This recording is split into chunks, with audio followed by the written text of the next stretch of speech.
Welcome to the Exam Room Live. Hi, I am the weight loss champion, Chuck Carroll. Thank you so very much for joining us right here on the Physicians Committee's Facebook and YouTube pages. Greatly appreciate you taking the time to get healthy with us for the next half hour or so. Coming up, Dr. Neal Barnard is here with a new look at nutrition guidelines being released by the American Cancer Society. Dr. Barnard, some big updates here, big exciting updates. Can't wait to dive into them with you. Yeah, you bet. It is very exciting. Also, we're going to be opening up the doctor's mailbag, and that means Dr. Barnard is going to be answering your questions. So if you have one about the meat and cancer connection or anything related to diet and health, go ahead and post that in the comment section right now. We'll be getting to that in just a little bit. Also, in less than 2 weeks, the future leaders of science and medicine are going to be taking a big step forward in eliminating animal testing. To explain how this impacts you, and believe me, it does, as well as some of the new techniques that are going to be taught, we're going to be joined by Kristie Sullivan. Kristie, can't wait to catch up with you. Me too. But before that, let's get a check on health headlines here for Wednesday, June 10th, 2020. As the country continues reopening, 9 states now are reporting a sharp rise in the number of patients hospitalized for COVID-19. The Washington Post reports some of the states are nearing hospital bed capacity as concerns of flattening the curve are once again becoming forefront in the mind. In Arizona, hospitals are being told to reactivate emergency plans as 76% of available ICU beds are now in use statewide. And in Texas, only about a quarter of all hospital beds remain available, as there has been a 36% increase in coronavirus cases since Memorial Day. In all, the caseload is trending higher in at least 19 states.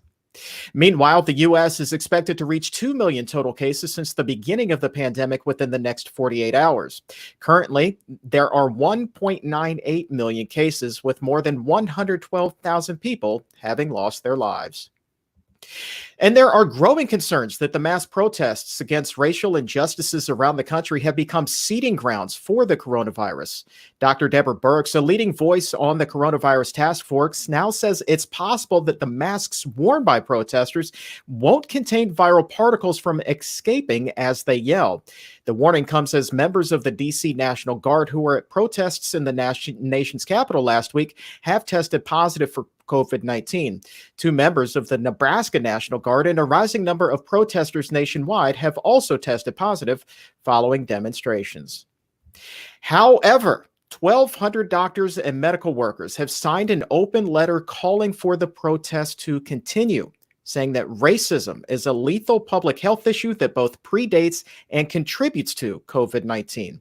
The group says a rise in cases is to be expected. However, quote, as public health advocates, we do not condemn these gatherings as risky for COVID-19 transmission. We support them as vital to the national public health and to the threatened health specifically of Black people in the United States. The letter also outlines steps for both law enforcement and demonstrators to minimize the risk of spread, including the opposition to respiratory irritants such as tear gas that can make the lungs and airway more susceptible to infection. The group also urges protesters to stay home if they are not feeling well. I want to bring in Dr. Neal Barnard now, and we have a lot to discuss on today's show, including that major update to the American Cancer Society guidelines. But Dr. Barnard, I want to talk first about this open letter because I think that it really speaks to the emotions that so many of us are feeling, torn between doing what we feel is right in our heart and not wanting to become infected. And I know that you've taken part in some demonstrations here in Washington. So what advice can you share? Well, yes, I think there's a reason why you're hearing it, especially from health professionals, from the doctors and the nurses and other people who give hospital care, give outpatient care. And the reason that they would weigh in on this and on the protests in particular, while it might seem unusual, why would doctors want to do that? The reason is that this group, as much as anybody, is aware of racial disparities in a somewhat different context.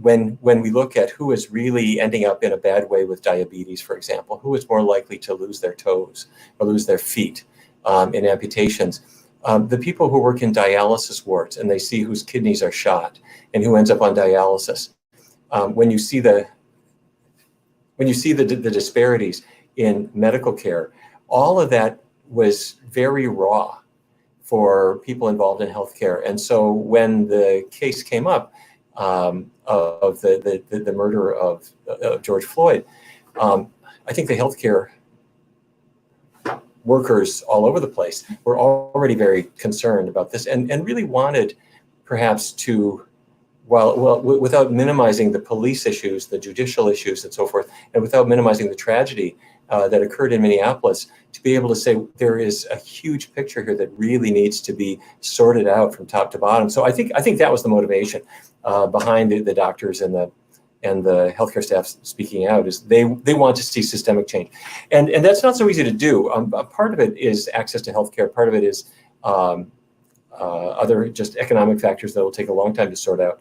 But one of the issues that we have raised over and over and over again is that perhaps the easiest thing to switch is food, and that sounds challenging because everybody's wedded to their food habits. But it is, with the political will, we can reform the food culture and the food economics that lead to not just ill health overall, but to terrible racial disparities that we see in colorectal cancer, in breast cancer mortality, in diabetes and hypertension and heart disease. So I'm not surprised the doctors are pushing for this, and frankly, more power to them.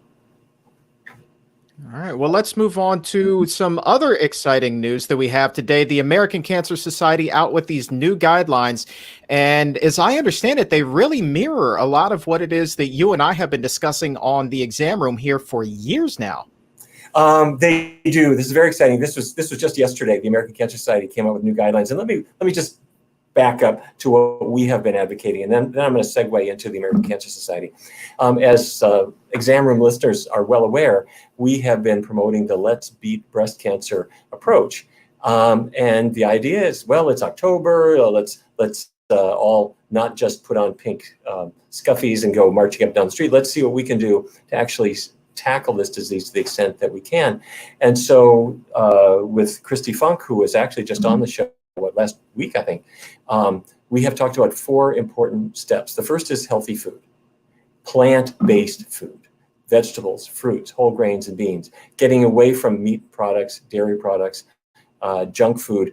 Those foods are associated with higher risk of not just breast cancer, but also other hormonal cancers like prostate cancer, but also digestive cancers like colorectal cancer and many others. But food is not all there is to it. A little exercise, or a lot of exercise, is an important part of it. Alcohol increases the risk of several forms of cancer: breast cancer, colorectal cancer, pancreatic cancer, many others. And weight has a lot to do with it as well. It's good to keep your weight trim. And of course, with a healthy diet and regular exercise, weight is easier to control. So we've been promoting this for a very, very long time, and not just in October, but in June, every month of the year.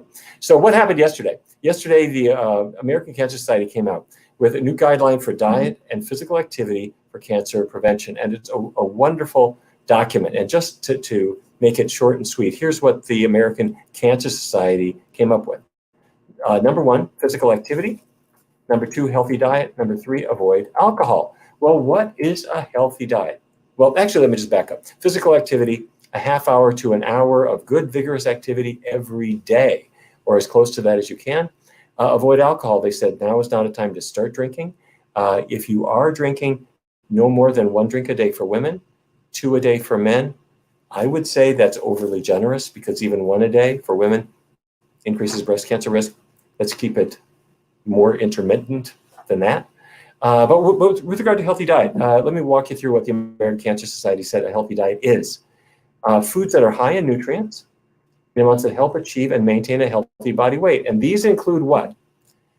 A variety of vegetables, dark green, red, and orange vegetables, lots of fiber-rich legumes, meaning the bean group, beans and peas and others, fruits, especially whole fruits with a variety of colors, and finally, whole grains. Is this starting to sound familiar? Vegetables, beans, fruits, whole grains. It sounds a whole lot like the new 4 food groups that we brought forward first in 1991 and have been promoting ever since, and as part of Let's Beat Breast Cancer. Okay, so the American Cancer Society went further. A healthy eating pattern does limits or does not include at all red and processed meats, sugar, sweetened beverages, and processed foods. So I have to say we were just really thrilled about this. And let me underscore the importance of this. When we are trying to promote a healthy diet, in fact, let me unshare my screen so I can come back with you.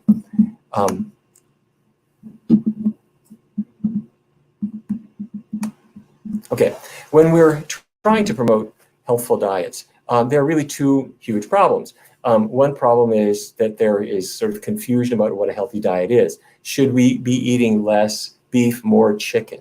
Should we take the skin off the chicken? Should we have fish? Or should it be a plant-based diet? That kind of confusion has reigned. And the other real issue is that industry has been very active in this space. You'll see KFC promoting chicken by putting it in a pink barrel and selling it in October as a breast cancer prevention effort. There's been so much confusion that has been sown by industry that it has really meant the messages have gotten watered down. We are now at a turning point, and the turning point is not only have we and our allies been promoting plant-based nutrition.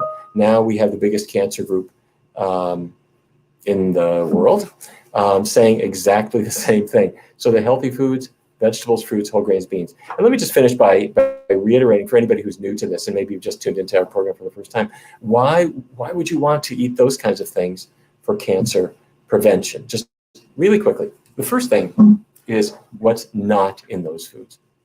If you take a hamburger and you throw it on the grill, as it heats, carcinogens form. They're called heterocyclic amines. They cause cancer. An even bigger source is chicken. And since Americans eat 1 million chickens every hour, that's right, Americans eat 1 million chickens per hour. That's a lot of grilling, a lot of carcinogens coming from it. As some of you who've been with us for a long time know, we tested the chicken products in the state of California at fast food and family restaurants. We found these carcinogens not only in every single restaurant we tested, but in every single chicken sample. It just happens when you cook it. But animal products also have no fiber whatsoever. So you want to get away from them. And what you're replacing them with is foods that are naturally low in fat. They don't have cholesterol. They don't tend to have carcinogens forming, or at least not very easily. But more than that, the orange vegetables are rich in beta carotene, a cancer fighter. The fruits and fruits and vegetables are loaded with vitamin C, another cancer fighter. All plant foods have fiber in their natural state. These are all cancer fighters. So we put this together, we won't reduce the risk of cancer to zero. Cancer is a tough thing. It can get you even if you're on a pretty healthy regimen. But we don't want to invite it into our homes with our groceries. So a healthy plant-based diet, vegetables, fruits, whole grains, beans, throw out the animal products, you're going to do better. Now I can hear you screaming, what about milk? I was told by my parents that I should have milk and that it was posters in the school and so forth. I hear you. Researchers have been looking at this for quite some time and the evidence is in. The jury is back in the room and milk causes prostate cancer. Milk greatly increases, well, not just milk, but all dairy products, increase the risk of prostate cancer. And a big study that came out about 2 months ago showed that the same appears to be true with breast cancer. So plant foods, get away from the animal products, you're going to do well. Healthy regimen, vegetables, fruits, whole grains, beans. Don't forget your vitamin B12 for healthy nerves and healthy blood. And you can translate it any way you want, whether it's a wonderful Italian meal of spaghetti with a marinara sauce, arrabbiata sauce, you name it, or a Mexican meal of veggie fajitas, bean burritos, or if it's veggie sushi, the cucumber roll or the asparagus roll, or if it's done with Thai food or Ethiopian food, or so many options. You can dress it up your way, but that spells cancer prevention. Back to you, Chuck. All right. Important updates. Can't wait to dive into that a little bit deeper with you. I'm sure that everyone watching right now is curious to ask you a question or two about some more nutrition, the meat cancer connection, all of the good stuff that you just talked about. Post your question now. We're going to be opening up the doctor's mailbag in just a little bit. But funny comment from a person by the name of Nulufar already on Facebook. It sounds like the ACS has started to listen to the physicians committee about healthy food. So I think that's a promising update, right? Well, I would not be so bold as to take all the credit for the ACS's good actions. The fact of the matter is the American Cancer Society has some terrific people working with them. And they've worked with some good consultants and sometimes the same people we're working with. The good news is that science is now speaking with one voice. Outstanding. Keep those questions coming. Going to be opening up the mailbag in just a little bit. But right now, let's move on. Coming up in just a couple of weeks is the Summer School on Innovative Approaches in Science. Now, at first glance, that title may not mean much to you, but consider this. It is there that the next generation of leaders in science and medicine will explore and expand their minds. They will be learning about cutting-edge techniques that could not only revolutionize our health, but do so without the use of animal testing. It would be a radical and needed change, as more than 100 million animals were used in experiments in 2017 in the United States alone. That's according to the USDA. Here now to talk about the program that could help shape a dramatically different future is Kristie Sullivan. She is the Vice President of Research Policy here at the Physicians Committee. Kristie, thank you so much for joining us today. Good afternoon. Thanks for having me. Let's start with how effective the current methods of animal testing are compared to these cutting-edge, brand new techniques that are going to be taught at this summer school program. Can you compare the two in terms of effectiveness? Yeah, we have a drug development medical research crisis right now. And part of why drugs are so expensive is because pharma companies spend billions of dollars on a new drug to try to bring it to market. But what they do, and have been doing in up until now, is testing and developing those drugs by using animals, all different kinds of animals. Well, this information that they get from animals on how drugs, either whether they work or whether they're toxic or safe, does not translate to humans. And so once they give those drugs to people in the clinic, 96% of them, and this is the government's own data, 96% of drugs fail after they've passed through all of these safety tests. So there's a lot of scientists who are now looking into different ways of doing this, more human relevant ways. We have seen with this current crisis, COVID-19, animals can't get this virus and they don't get sick from it. And so we really need to study human patients and how the virus affects us, and also how it affects our organs. And we can do that with these things called organs on chips. They take little tiny human organs and recapitulate what happens inside our bodies on the outside with human cells. And then they can study how treatments or drugs or the diseases affect our biology. And so that anything that they develop as a treatment will be much more relevant to the patients that it's intended for. All right, so you say 96% of drugs that are tested on animals fail when it comes to the human portion of testing. So everybody right now, as you said, is looking at that vaccine for COVID-19. The fact that animals are being used in a lot of these tests, then would it be your assumption that that is slowing down the process when there's this push to get that vaccine out as quickly as possible by many health officials? It's a major concern. Some companies are already doing human trials, and so they're going to get human information from that.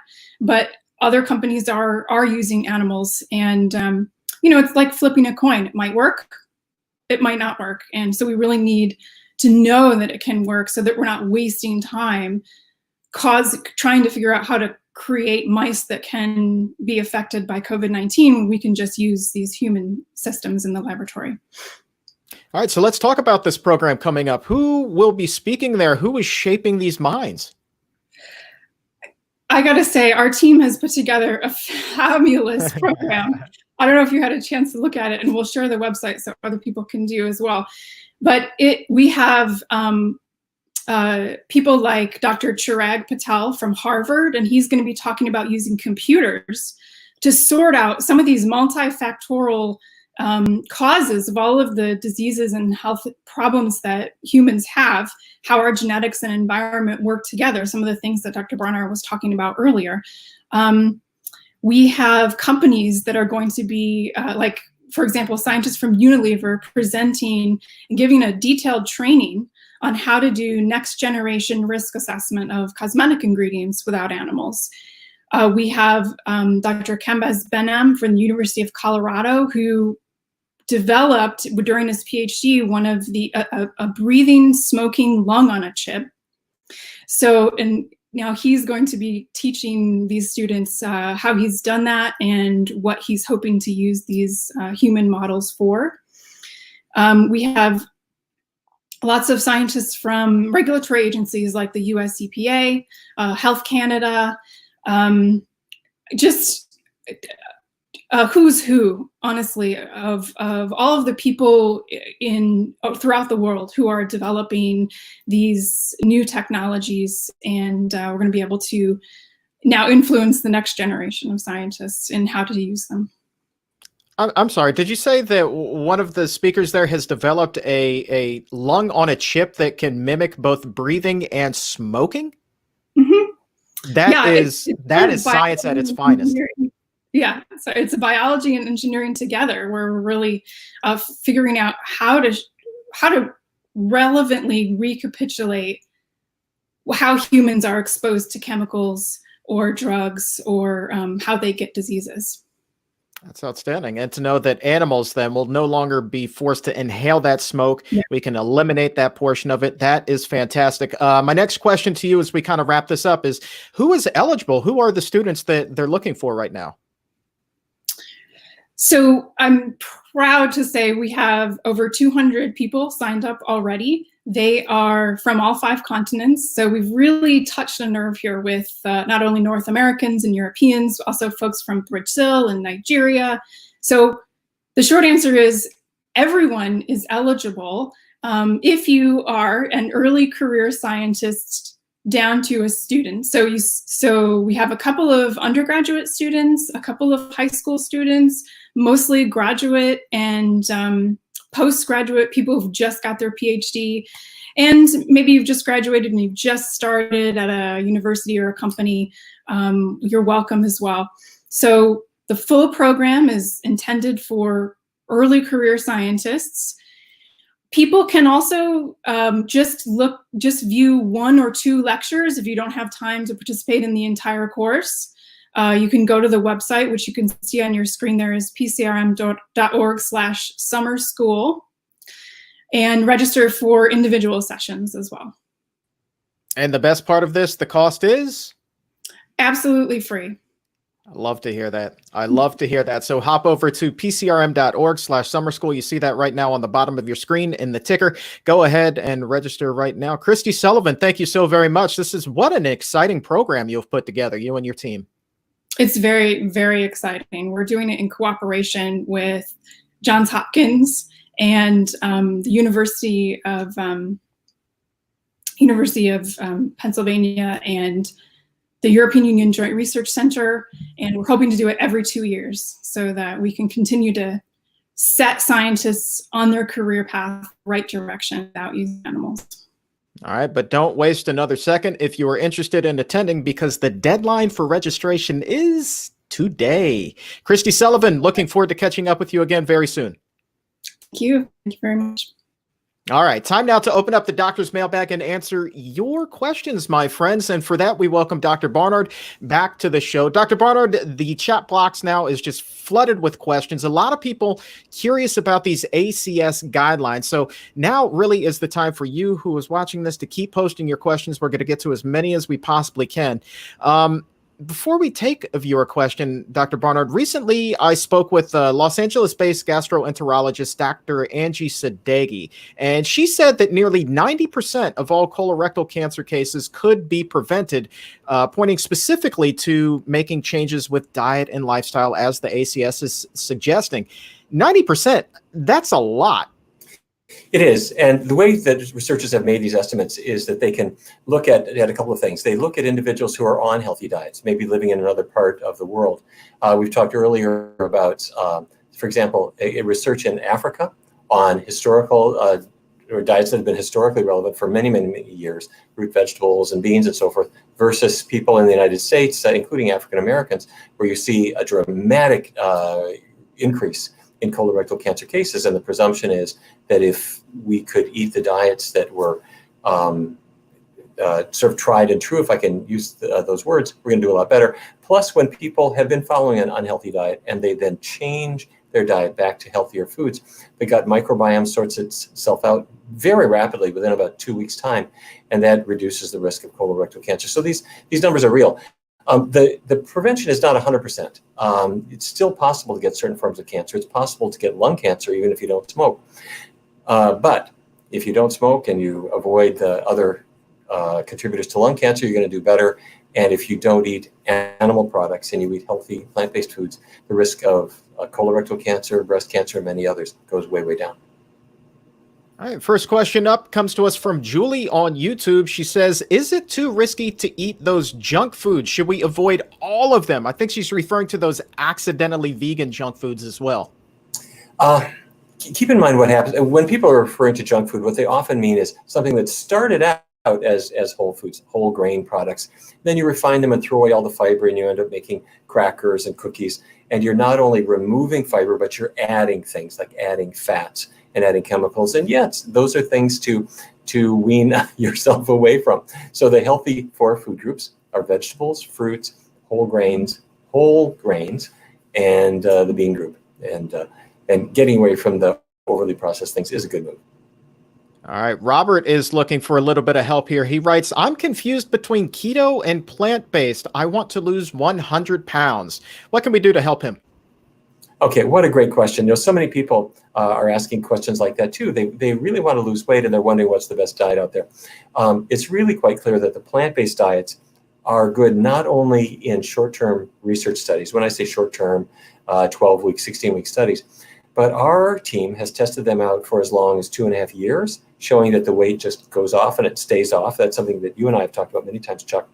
But also when you look at people who have done a plant-based diet lifelong, they are invariably the group that has the healthiest body weights.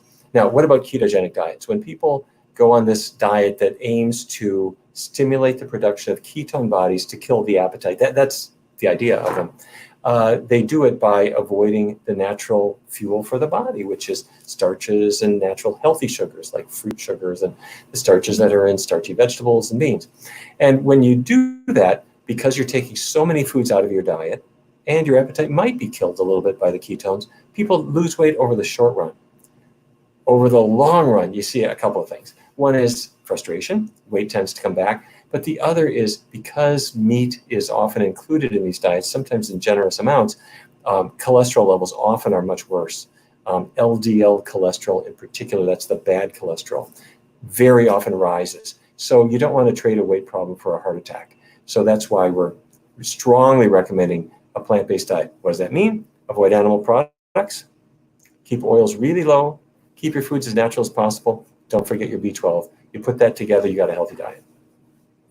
Stephanie on Facebook posted this one at 12:16 p.m. Do you have any suggestions for implementing a plant-based diet for atrial fibrillation? Are there any studies about the correlation of that disease with a plant-based diet? Okay, first of all, I guess what is atrial fibrillation? Atrial fibrillation means that your heart's normal process of regulating your heartbeat is no longer working right. And fibrillation is sort of a shaking of the atria, the top chamber of the heart. To the extent that that may be caused by a problem in the electrical mechanism of the heart that maybe is not getting the oxygen that it needed because it's not getting adequate blood flow, there is some suggestion that a healthy plant-based diet may help prevent it. But in any case, that now is the time to start a plant-based diet, regardless, because you don't want to have it fueling additional heart issues. I would mention one other thing. There are some researchers who are making a suggestion, and this has not really been proven, but it's a matter of discussion, and that is for rhythm issues like atrial fib. Is it a good thing to include some extra seeds or a little bit of nuts, like an ounce or so per day? Some people are saying it might be helpful. Why? Because the omega-3s and perhaps even the vitamin E in those foods might help regularize the heart rhythm. Stay tuned. We don't know if that's true, but an ounce a day of nuts or seeds isn't gonna hurt. So you might consider that. Dr. Barnard, earlier in the show, you were talking about the carcinogens that are formed when chicken is cooked. And at 12:15, Lisa got a little bit curious about that. She wanted to know, though, okay, we know about grilling chicken causing carcinogens, but what about grilling veggies? Any carcinogenic concerns there? Okay. If I take a hamburger and I take a chicken burger patty and I take a veggie burger made out of chickpeas or beans or something like that. If I heat them all up, I'm going to grill them all, what happens? In the beef burger, heterocyclic amines form. That's what happens when it's called striated muscle is heated up. The chicken, you heat that up under grilling temperatures, the HCAs form there too. These are carcinogens. What happens to the veggie burger? If you heat it up, it gets warm. That's it. Carcinogens, these heterocyclic amines don't form in vegetable matter. Now, that said, if you are grilling things a lot to the point where they're burning and smoking, I think you don't want to do that because there are other carcinogens that could ultimately form. But the routine grilling process will form heterocyclic amines in meat products, but not in plant-based products. All right, so now we've talked about the food. Let's talk about the pans that are used to cook said food. Mason, at 12:27, are ceramic frying pans safe, especially those with special industrial ceramics? Yeah, they're probably fine. I'm like you. When you think, gee, you remember back when Teflon first came out, it was sort of chipping up with the implements people were using, and bits of it were getting in your food, and you thought, this can't be good. The products have improved a great deal, and so far as I have seen, there's no convincing evidence of dangerous chemicals leaking out of the modern nonstick surfaces. That said, I'm frankly concerned about other aspects of the pan. Let's say, for example, you have an aluminum pan. Aluminum is linked to neurological damage. And for years, doctors like me have been encouraging people to avoid aluminum completely. A lot of pans are used with aluminum, are made with aluminum because it promotes even heating. So if you're using a pan that's got aluminum in it, it should not be the top layer. So here's your pan. Non-stick surface on top. The next layer in a multi-layer pan should be stainless steel. And if there's aluminum, it can be below that. That way, it can't leach through the non-stick surface. You'll see these. Made In is a brand that has some of them, and there are others as well. And a typical non-stick fry pan will cost you about $90, $100, something like that. All right, going to take just one or two more, so post yours right now in the comments section. We're going to go all the way back up to 12:05 on Facebook, where Grace writes, when you talk about whole foods, I don't really hear much about squash. Do they have important nutrients, or do we need to limit them? Oh, good heavens. Let's say a nice word about squash. No, squash is not only is it a great food, it's one of the archetypal traditional foods. Many years ago, I learned from our Native American friends about a concept called the Three Sisters. This is a way of growing plants. Corn, beans, and squash are grown together. And the squash is an integral part of it. As you know, there are many varieties. They're vitamin rich. They never have an ounce of cholesterol or bad fat. So, no, squash is great. Summer squash, winter squash, all good. All right. Final question comes to us from Lewis on Facebook. Has there been research done to treat patients with ulcerative colitis with a plant-based diet? There is, yes. Ulcerative colitis is an inflammatory bowel disease. It and Crohn's disease are, for many people, chronic, really vexing conditions. And with ulcerative colitis, which colitis means it's in the colon, in the large part of the intestine, it's also linked, I mean, not just to diarrhea and sometimes recurrent surgeries, but it's linked to a somewhat higher risk of colorectal cancer. What do? You do need medical care. It's important to stick with a good gastroenterologist, but there is evidence that a healthy, high-fiber, plant-based diet will make managing it easier. Its cousin, Crohn's disease, same kind of story, where you've seen people who have had this condition. They switch to a plant-based diet, and avoiding dairy seems to be particularly important. They tend to do much, much, much better than people on a typical American diet. All right. And I'm sure that cancer prevention is also something that comes up a lot with patients over at the Barnard Medical Center. So if someone comes there and they have a history of cancer in their family, they're concerned about their future, what kind of steps will our doctors like Dr. Jim Loomis and Vanita Rahman, Jasmine Sardana, what kind of steps will they take with the patient that can help get them on a healthier track? Well, there are really several things that you need to do. Obviously, screening is an important part of that, so we'll make sure that people are up to date on their appropriate screening tests. But screening is a way of finding cancer. Preventing it is absolutely critical. And so we'll focus on the things that cause cancer. A person who comes in for anything, twisted ankle, if we see the marrow bruise in their breast pocket, we're going to have a discussion about helping them to quit smoking. We've got some great ways to help people to break all kinds of bad habits, including that one. But so many people, virtually all of us, were raised on diets that were really not so healthy. And so we help patients to take another look at their diet. And that means implementing all the steps that we talked about at the beginning of the program. For some people, that's a bit of a new thing. So we make it very gentle and easy, but we're not going to fool around. We're going to move fast so that people can get into a healthy diet. A healthy diet does a couple things. In addition to providing the nutrients that prevent cancer and getting away from the nutrients that can cause cancer, a healthy diet also helps us lose excess weight. And when people lose extra weight, the risk of several forms of cancer goes down. Postmenopausal breast cancer and many others are less likely to occur when people are on a healthy weight. So the doctor will reinforce that message here at BMC. Our team of registered dietitians does the same. And then we have classes that our patients can attend for free forever. And that will reinforce the message. And the last thing that we do is we also make sure that we include the family, because those are the people who are going to eat with you. And they might either help you or might antagonize you a little bit sometimes. So we make sure that everybody's involved in changing the diet together, and we make it fun for everybody. All right. So if you're watching this and you're thinking to yourself, man, that is right up my alley. I want to take charge of my health. I want to get my family on board. Here's what you need to do. You need to head on over to barnardmedical.org to make an appointment, or pick up the phone, do it old school, dial up 202-527-7500. Be dialing 202-527-7500 to schedule your appointment today. You see the list of states where the services for telemedicine are available. And that means you don't even have to leave the comfort of your own house. Dr. Barnard, yesterday, Dr. Rahman was telling me that so many Exam Room Live viewers are now checking in at the Barnard Medical Center, saying that they've seen her and dietitians Lee Crosby, Magniola. So many of our wonderful staff has been on this show, and it's really building a unique and nice patient connection with everyone. I have been just thrilled about this program. We launched it way before the COVID-19 pandemic arrived. But when COVID-19 came in and people were stuck at home and they wanted to go see the doctor, but they didn't want to venture out of their house, the telemedicine program that we had already developed was just what the doctor ordered, if I can put it that way. It's been really